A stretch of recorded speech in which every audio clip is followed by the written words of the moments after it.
বাংলাদেশের রাজনীতি অনেক আগায় গেছে, অনেক কিছু ঘটে গেছে। যাই হোক, আমি তো আগে ভিডিও রেকর্ড করি, তাও আমি একটু পিছে গিয়া তারেক রহমানের দেশে ফেরার বিষয়টা নিয়ে আলাপ করতে চাই, কারণ বিষয়টা গুরুত্বপূর্ণ। তারেক রহমান তো দেশে ফিরেছেন, বিএনপি খুশি, তার সাথে বেশি খুশি ইন্ডিয়া। আমি মেনে করছি না। ইন্ডিয়া টুডে একটা বিশাল ফিচার ছাপিছে, দেখেন কেন তারেক রহমানের দেশে ফিরা ইন্ডিয়ার জন্য খুশির খবর। তারাই লিখেছে, খালেদা জিয়া সন in Bangladesh after 17 years. Why it's good news for India? কেন এটা ইন্ডিয়ার জন্য ভালো খবর, সুসংবাদ। ওরে বাবা, কি খুশি ইন্ডিয়া। কিন্তু তারেক রহমানের দেশে ফিরে নিয়ে কি কি বার্তা আপনি পেলেন, সেইটা আমরা মোটামুটি তিনটা দিক থেকে বিচার করব। এক নাম্বার, উনি কেমনে ফিরলেন, উনার ফেরার ঘটনায় কে কি রোল প্লে করলো। দুই নাম্বার হইতেছে উনি কি বললেন, কেমনে বললেন। তিন নাম্বার হইতেছে উনার ফেরার ঘটনা নিয়ে গণমানুষের মধ্যে কি প্রতিক্রিয়া, এবং বাঙ্গু এলিট এস্টাবলিশমেন্ট এবং আওয়ামী লীগের মধ্যে কি প্রতিক্রিয়া। এই তিনটা দিক থেকে দেখলে আপনি বুঝতে পারবেন তারেক রহমানের দেশে ফেরাটা বাংলাদেশের জন্য কি মিন করে, এটার অর্থটা কি। তার আগে ওই পায়েসের উপরে যেমন কিসমিস থাকে না, উনকার দুটা কিসমিস দিয়ে দিই পায়েসের উপরে। না দেখে নি, বিএনপি কইছে তারা 300 ফিটে যে বর্জ্য তৈরি করেছে তাও প্রসারণ করেছে, মার্শাল্লাহ। এই যে দেখেন, তারপরে ছবিও দিছে আগে এবং পরে, ওরে বাবা। তারপরে বিএনপির পাঁচাচাটা এদিতে পাঁচাচাটা কওয়া যাবি না, হ্যাঁ সে কি আপনি চান না আমি মুখ খারাপ করি। আচ্ছা তাইলে ধরি পাঁচাটা হয়েছে, তবে হোগা চাটাটা কিন্তু খারাপ না। যাই হোক, আপনি পছন্দ করলেন না, আপনার একটা কথা রাখা লাগে। তো পাও চাটার একটা ছবি দেবেন না, তাই বলে ভালো হয়েছে, ভালো হয়েছে না। তো জুতার সাইজ কলে ভালো, মাশাআল্লাহ। অনেকে সেট পারবি, জায়গা আছে অনেক সামনে, ইনকা করে। তো তারেক রহমানের ইনকা একটা জুতা কিনে দিয়ে বিএনপি কইছে পরিষ্কার করিছে, আর 15 লোক কইতেছে আম্বা। ওরা ওই একই কথা। গণসংবর্ধনার পর 300 ফিট সড়কের বর্জ্য অপসারণ করলো ঢাকা উত্তর বিএনপি।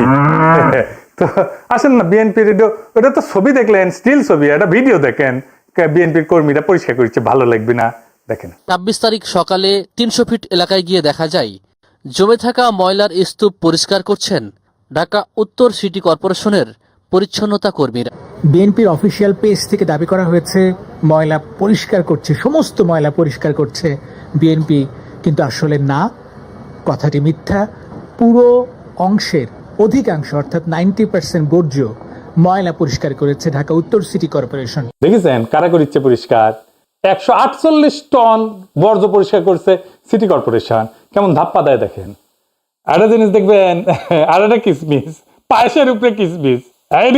পায়েসের উপরে একটা কিসমিস দেওয়ার ছবি দেখার, এটা মিষ্টি দেখে এটা মনটা ভালো হবি। তো একটা জিনিস দেখেন, মিটিং শুরুর আগে স্টেজের সামনে বোতল ছুঁড়ে T20 খেলিচ্ছে, দেখেছেন? কেউ থামাইতে পারতেছে না, পারলে নেতাদের মারে। বড় দল হয়ে করবে কি ওরা? নিজের দলে তো কোনো শৃঙ্খলা নাই, রাষ্ট্র চালাইবে, মিটিং সামলাইতে পারে না, তা আবার নিজের দলের মিটিং, তার নিজের দলের কর্মী তাদের। তো যাই হোক, আলোচনায় আসি। প্রথম পয়েন্ট, তারেক রহমান ফেরার ঘটনায় কে কি রোল প্লে করলো। তারেক রহমানের মূল সিকিউরিটি দিল কে, বলেন তো কে দিল? এটাই হইতেছে কে কি রোল প্লে করলো। এটা একটা বিশাল বার্তা আছে বলে। সেনাবাহিনী, কোন স্পেশাল ফোর্স না, র্যাব না, পুলিশ না, এসএসএফ না, পুরা দস্তর সেনাবাহিনী। এই জায়গাটা খেয়াল করবেন। স্বরাষ্ট্র মন্ত্রণালয়ের নিরাপত্তা ব্রিফিং আপনি পাবেন সব জায়গায়, কয়া হয়েছে এটা সিভিল ফোর্স করবে, কোথাও সেনাবাহিনী মোতায়েন করা হবে বলা হয়নি। এটার দায়িত্ব ছিল ডিএমপির। দেখেন ডিএমপির ব্রিফিং দেখেন, 2000 পুলিশ সদস্য মোতায়েন থাকার কথা ছিল। পুলিশ দেখেছেন অল্প কিছু দেখতে পারেন, দেখেন নাই, মূলত চারিদিকে ঝাঁকে ঝাঁকে আর্মি। দেখেন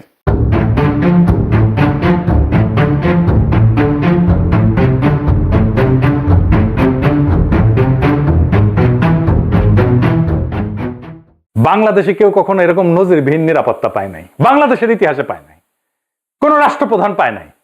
যাই হোক, এই যে আর্মি নিরাপত্তা, এটা প্রফেসর ইউনূসের সরকার সিভিল প্রশাসনকে উপেক্ষা কইরা ওয়াকার দিছে। এটা ওয়াকারের শক্তি প্রদর্শন, ও বুঝাই দেয় সবাইকে যে আর্মি তারেক রহমানের সাথে আছে। বুঝেছাও? এটা হইতেছে message, hidden message. Tarique Rahman বাংলাদেশের নেক্সট প্রাইম মিনিস্টার হওয়া কন্টেন্ডার, সন্দেহ নাই। হইতে পারবে কিনা সেটা সন্দেহ আছে। তো ওই তো একাই কন্টেন্ডার না, তাই না? ওনার দলের কাছাকাছি সাংগঠনিক শক্তি নিয়ে প্রতিদ্বন্দ্বী রাজনৈতিক জোট দাঁড়াইতেছে, এমন একটা ভাব তৈরি করা হইতেছে তারেক রহমান না থাকলে বাংলাদেশ উচ্ছন্নে যাবে, উনিই পারবেন বাংলাদেশকে পথে আনতে। যাই হোক, আমরা পরের ইস্যুতে যাই। উনি কি বললেন, কেমনে বললেন, আমরা এই ইস্যুতে ফিরে আসব। কেন এরকম ধারণা তৈরি করা হয়েছে উনি নেক্সট প্রাইম মিনিস্টার এবং উনি দেশটাকে ঠিক করতে পারবেন? উনি বক্তৃতায় নিরাপদ জীবন, নিরাপত্তা এই জীবন জিনিসটা বারবার উল্লেখ করছেন, 5 বার। একটি নিরাপদ বাংলাদেশ আমরা গড়ে তুলতে চাই। নিরাপদে ঘর থেকে বের হলে নিরাপদে ইনশাআল্লাহ ঘরে আবার ফিরে আসতে পারে। যে কোনো মূল্যে আমাদেরকে নিশ্চিত করতে হবে যাতে মানুষ নিরাপদ থাকতে পারে। শিশু হোক, নারী হোক, পুরুষ হোক, যে কোনো বয়স, যে কোনো শ্রেণী, যে কোনো পেশা, যে কোনো ধর্মের মানুষ যেন নিরাপদ থাকে, এই হোক আমাদের চাওয়া আজকে। বিগত 15 বছর স্বৈরাচারের বিরুদ্ধে শত শত হাজারো গুম খুনের শিকার হয়েছে শুধু রাজনৈতিক দলের সদস্য নয়, নিরীহ মানুষের প্রতিবাদ করতে গিয়ে অত্যাচার নির্যাতনের শিকার হয়েছে, জীবন দিয়েছে। আবারও সকলকে যে কোনো মূল্যে দেশে শান্তি শৃঙ্খলা রক্ষার আহ্বান জানিয়ে যে কোনো বিশৃঙ্খলাকে পরিহার করে ধৈর্যের সাথে মোকাবেলা করার আহ্বান জানিয়ে আমার বক্তব্য শেষ করছি। এটা কোনো দুর্ঘটনাবশত কাকতালীয় ঘটনা না, এই বারবার ফিরে আসা, এইটা সেন্ট্রাল থিমেটিক অ্যাঙ্কর তার বক্তৃতার। পুরা বক্তৃতায় ছড়ায় থাকা কোর মেসেজ। এটা শুধু একটা কথার কথা না, পুরা বক্তৃতার একটা নৈতিক ফ্রেম এই নিরাপত্তা, মানুষের নিরাপত্তা। ভাষণের প্রধান নরমাটিভ ক্লেম মানুষ যেন নিরাপদ থাকে। নরমাটিভ ক্লেম কারে কয় জানেন তো? জানেন অবশ্যই, তাও কই আর কি। নরমাটিভ ক্লেম বলতে বোঝায় এমন একটা বক্তব্য যে যা কি হওয়া উচিত, কি করা উচিত, বা কোনটা নৈতিকভাবে সঠিক বা ভুল, এই প্রশ্নগুলোর উত্তর দেয়। এটা কোনো বাস্তব বর্ণনা না, এটা মূল্যবোধ, নৈতিকতা এবং আদর্শ নিয়ে কথা বলে। নরমাটিভ ক্লেম সবসময় এরকম হওয়া উচিত টাইপের দাবি, এবং এই নরমাটিভ ক্লেমের বৈশিষ্ট্য সত্য মিথ্যা দিয়ে যাচাই করা যায় না। এটা নৈতিক, রাজনৈতিক বা সামাজিক মূল্যবোধ প্রকাশ করে। এইগুলো নীতি নির্ধারণে ব্যবহার করা হয় এই শব্দটা। উচিত, দরকার, ন্যায়সঙ্গত, অন্যায়, ভালো, মন্দ, এগুলো হইতেছে নরমাটিভ ক্লেম। যেমন ধরেন, আমি যদি বলি রাষ্ট্রের দায়িত্ব নাগরিকদের নিরাপত্তা নিশ্চিত করা, এটা নরমাটিভ ক্লেম, বুঝলাও? তারপরে ধরেন গুম খুনের বিচার হওয়া উচিত, এটা নরমাটিভ ক্লেম। সব মানুষের সমান অধিকার থাকা দরকার, এটা নরমাটিভ ক্লেম। কি হওয়া উচিত এটা বলতেছে। আবার দেখেন, এই নিরাপত্তা ইস্যুটাই আওয়ামী লেসপেন্সার নবনীতা কথাটাকে দইরা পারলে তারেক রহমান জিন্দাবাদ দেওয়া সিক্কুর দেওয়া ওঠে। দেখি যাও এত আরাম পেয়েছে কেন এই কথায়, পার বাকশালীরা কেন ফাল পারিচ্ছে জানেন? পরে আসিচ্ছি, সব একসাথে নিয়ে এইটা যখন এপিসোড যখন শেষ করবো তখন এটার উত্তরটা পাবেন। এই নিরাপত্তা কথাটা কেন নবনীতার এত পছন্দ, আওয়ামী লীগের এত পছন্দ, সেটা একটু বুঝে দেখে আসেন। এই নিরাপত্তা কথাটাই নবনীতার নেত্রীরা বাঁচাবে, আওয়ামী পান্ডাদের বাঁচাবে। এই নিরাপত্তা কথাটাই আর্মির দুর্বৃত্ত জেনারেলদের বাঁচাবে। উনি গুমের কথা বলছেন, কিন্তু কে করছে, কারা করছে সেটা বলেন নাই। তাদের বিচারের কথা বলেন নাই, 2024-এর শহীদের কথা বলেন নাই, এমনকি আবু সাইদ মুগ্ধর কথা বলেন নাই। উনি নিরাপত্তা সবার উপরে রাখছেন, শহীদদের উপরে রাখছেন। উনি হাসিনাকে ফ্যাসিস্ট পর্যন্ত বলেন নাই, স্বৈরাচার বলছেন। বিগত 15 বছর স্বৈরাচারের বিরুদ্ধে শত শত হাজারো গুম খুনের শিকার হয়েছে শুধু রাজনৈতিক দলের সদস্য নয়, নিরীহ মানুষের প্রতিবাদ করতে গিয়ে অত্যাচার নির্যাতনের শিকার হয়েছে, জীবন দিয়েছে। আমাদের সমাজের প্রথম রাজনৈতিক কর্তব্যটা কি এখন? দুইটা জিনিস তো। একটা হাসিনার অপরাধের বিচার, হাসিনার প্রশাসনের অপরাধের বিচার। নাম্বার 2 রাষ্ট্রের সংস্কার, তাই তো? আর তো কিছু না। কিন্তু উনি দুইটার কোনোটাও টাচ করলেন না।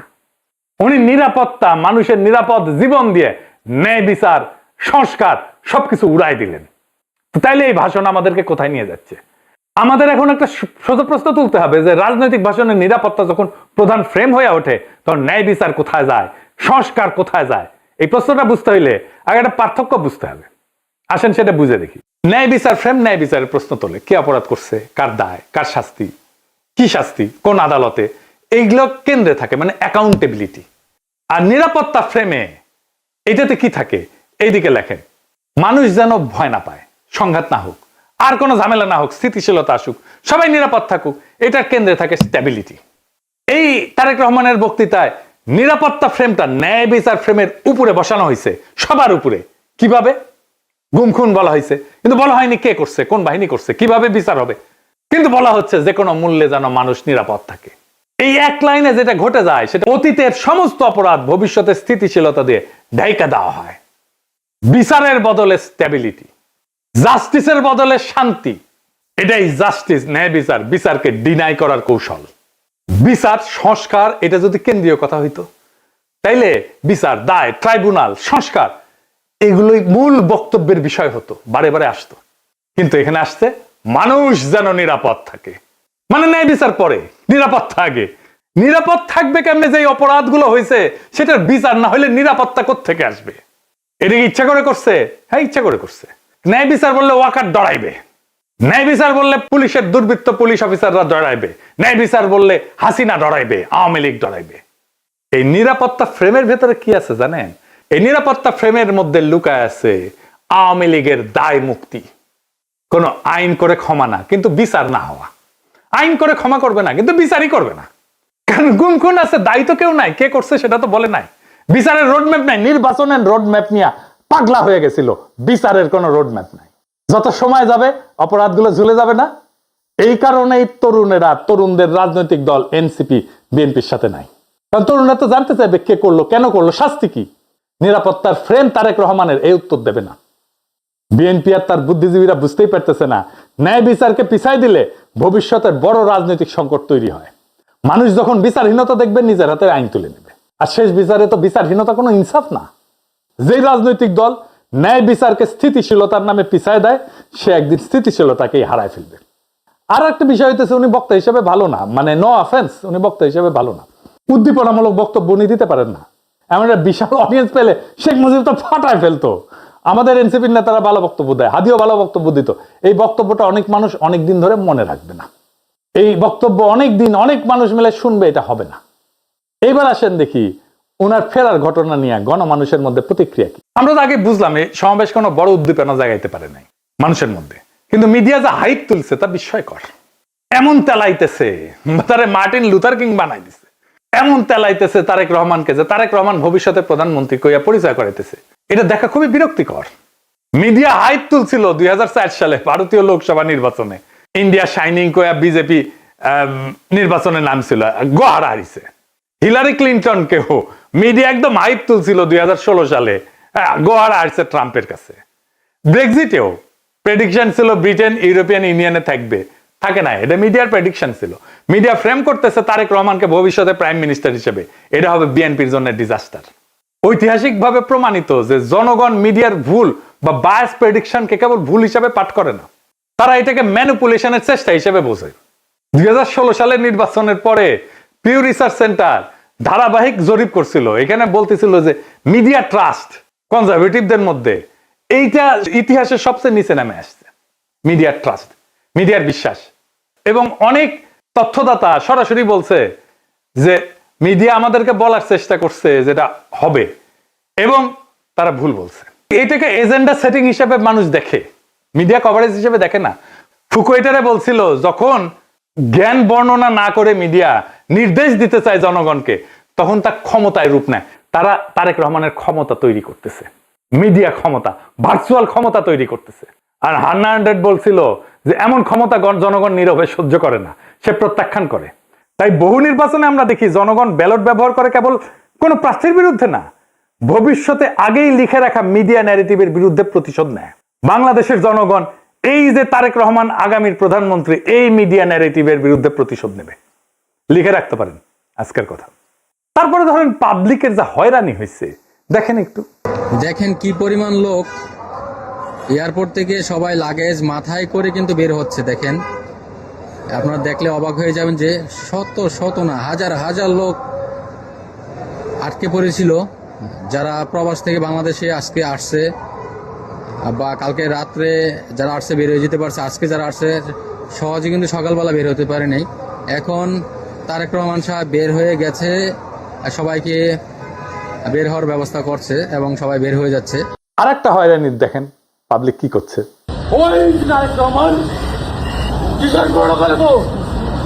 আপনি এই গাড়ির যাত্রী কয়টা বাজছেন এখানে? 2টা বাজে। আপনার অনুভূতি কি? মানে এই যে 2টা বাজে আসছেন, এখন 6টা বাজে। খারাপ লাগছে, মনে হচ্ছে লোকটাকে পারে ঢুকা দিতে পারতাম। খুবই কান্না পাচ্ছে, খুবই কি বলবো, ভাষায় প্রকাশ করতে পারতেছি না। একদিকে তো অসুস্থ লোক আসছিলকে দেশের বাড়ি চিকিৎসা করার জন্য, তারপরে এই পরিস্থিতি, দুঃখ লাগতেছে যে আমরা আইছি বাইরে থেকে, আজকে শখ করে একটা গাড়ি নিয়ে আসছে আর এই গাড়ি আমার এয়ারপোর্টের মধ্যে ঢুকতে দিল না। আমি এইভাবে ঠেলিয়ে ঠেলে নিতেছি, এতে তো আমার কাছে ওইটাই মনে হয় যে আমরা মনে হয় যে অপরাধী। তারেক রহমানকে যে বাংলাদেশের ত্রাতা হিসেবে দেখানো হইতেছে, বাঙ্গু সুশীলদের শিরোমণি মতিউর রহমান কইছে যে দেশে রাজনৈতিক শূন্যতা চলতেছে, তারেক রহমান আরো আগে আসলে ভালো হইতো, মানে এই শূন্যতা কাটতো। শুনেন, আমি ব্যক্তিগতভাবে এটা মনে করি যে দেশে একটা রাজনৈতিক শূন্যতা রয়েছে, চলছে, এটা একটা বিপজ্জনক।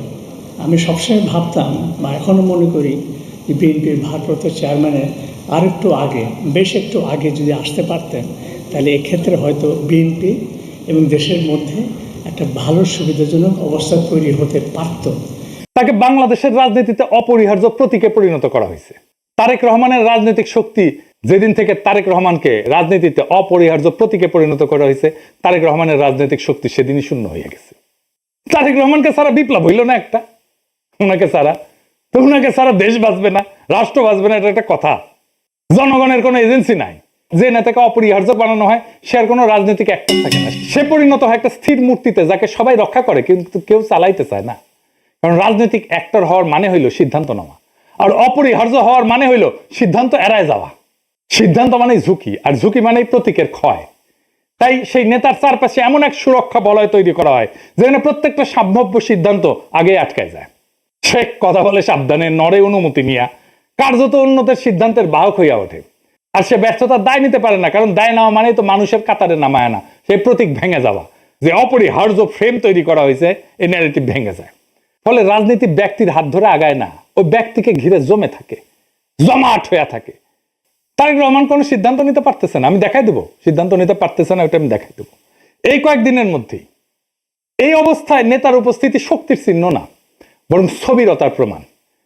অপরিহার্য নেতা মানে শক্তিশালী নেতা না, অপরিহার্য নেতা মানে এমন একজন যাকে ব্যবহার করা যায় না, শুধু পাহারা দেওয়া যায়। তাই দেখতেছেন না, খালি পাহারা আর পাহারা, নজিরবিহীন পাহারা। এত পাহারা বাংলাদেশের ইতিহাসে কেউ পায় নাই। উনি কিচ্ছু করতে পারবেন না, রাজনীতি তো দূর কি বাদ, কিছুই করতে পারবেন না। আর বড় দল কিন্তু চিপসের প্যাকেটের মতো বেশিরভাগই বাতাস, মিথিয়ানা চিপস। দলের প্রধান নেতা আসবে, মির্জা ফখরুল বলল তারেক রহমান যেদিন আসবে সেদিন দেশ যেন কাঁপে ওঠে, কাঁপুনি দিবে। আমি আপনাদেরকে জানাতে চাই, নেতা যেদিন আমাদের আসবেন, যেদিন বাংলাদেশে পা দেবেন, সেদিন যেন সমগ্র বাংলাদেশ কেঁপে উঠে। বন্ধুগণ, এই কাপাকাপি করতে গিয়া একটা প্রোগ্রাম নিছে, পঙ্গু হাসপাতালে আহত জুলাই যোদ্ধাদের দেখতে যাবে তারেক রহমান। আসার পরে দেখা গেল পঙ্গু হাসপাতালে জুলাই যোদ্ধার নাই, একজনও নাই। এটা কারোই মাথায় আসেনি, তারেক রহমানেরও মাথায় আসেনি যে ওখানে আসলে কেউ আছে। 3টা না 4টা প্রোগ্রাম তো কয়দিনে, তাই না? এতদিন ধরে প্রস্তুতি নিচ্ছে। আচ্ছা, জুলাই যোদ্ধা কে কে আছে? উনি গেলে কোন ওয়ার্ডে যাবেন, কার সাথে দেখা করবেন, কি নিয়ে যাবেন, কোনো পরিকল্পনা নাই। তো এই হইতেছে রাষ্ট্র ক্ষমতায় যাবে যে দল, সেই দশের প্ল্যানিং দেখেন। রাজনীতি আগাইলো, ওরা তো কাঁপাইতে চাইতেছেন, রাজনীতি করতে চাইতেছেন না, স্পেকটাকাল দেখাইতে চাইতেছেন। পলিটিক্যাল লিডারের স্পেকটাকাল হইতেছে তার বক্তৃতা, তার রাজনীতি। কত লোক দেখতে আসছে জনসভায়, কত লোক হাজির হয়েছে, এটা স্পেকটাকাল না। কাঁপায় দিছে কিনা, এটা পলিটিক্যাল স্পেকটাকাল না। আর পাবলিক সাফারিংস, এইটার জন্য কি পাবলিক সাফারিংস হয়েছে? তাহলে ফাইনালি ওনার যে হোম কামিং, দেশে ফিরে আসা, এর পিছনে আসলে কি? এইটা হইতেছে এক ত্রিভুজ প্রেমের লম্বা কাহিনী। ত্রিভুজ প্রেম করলে এটা ঠিক জমে না, অন্য কিছু কইলে ভালো হইতো, আর একটু দুষ্টু কথা কইলে ভালো হইতো, আমি আর কইব না ওইটা। তো যাই হোক, বুঝাই দিয়েছেন কি কইতে চাইতেছি আর কি, বুঝছাও তো। মানে ত্রিভুজ প্রেমে তো একজনের ছেঁকা খাইতে হয়, এটি না, এটি 3জনই মজা পায় আর কি, বুঝছাও। তো যাই হোক, তো এই ত্রিভুজ প্রেমের 3 অ্যাক্টর হইতেছে ওয়াকার, এডিটর সাহেব, এটা ত্রিভুজ আকাম, এটা ওয়াকার একদিকে বিএনপি আর ইন্ডিয়া। ওয়াকার আর দুর্বৃত্ত জেনারেলের লাগবে গুমের বিচার থেকে বাঁচা, ইন্ডিয়ার লাগবে আগের জমিদারি ফিরে পাওয়া, আর বিএনপির লাগবে ক্ষমতা। এই 3 শক্তি এক হইছে, একজনকে আর একজনের লাগবে। ওয়াকারের বিএনপি আর ইন্ডিয়াকে লাগবে, বিএনপির ওয়াকার আর ইন্ডিয়াকে লাগবে, আর ইন্ডিয়ার ওয়াকার আর বিএনপি কে লাগবে। কি মজা! এইটাই হইতেছে বন্দোবস্ত, এদের মধ্যে বন্দোবস্ত হয়ে গেছে। ইন্ডিয়া আনন্দবাজারে রিপোর্ট করে ইঙ্গিত দিছে আমরা আছি তারেক রহমানের সাথে, ওয়াকার শক্তি দিয়ে ইঙ্গিত দিছে আমরা আছি তারেক রহমানের সাথে, তারেক রহমান বক্তৃতা দিয়ে ইঙ্গিত দিছে আমরা আছি তোমাদের সাথে। শান্তি আর শান্তি, নিরাপত্তা, এর বাইরে আর কিছু হবে না। ঘুমের বিচার হবে না, সংস্কার হবে না, কিসের মাল। আর আওয়ামী লীগ নমনেতাদের দিয়ে বার্তা দিছে।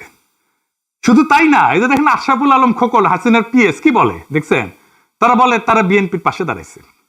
আবার দেখেন আরেকজন, দেখেন আওয়ামী লীগ, তার প্রোফাইল পিকচার দেখেছেন?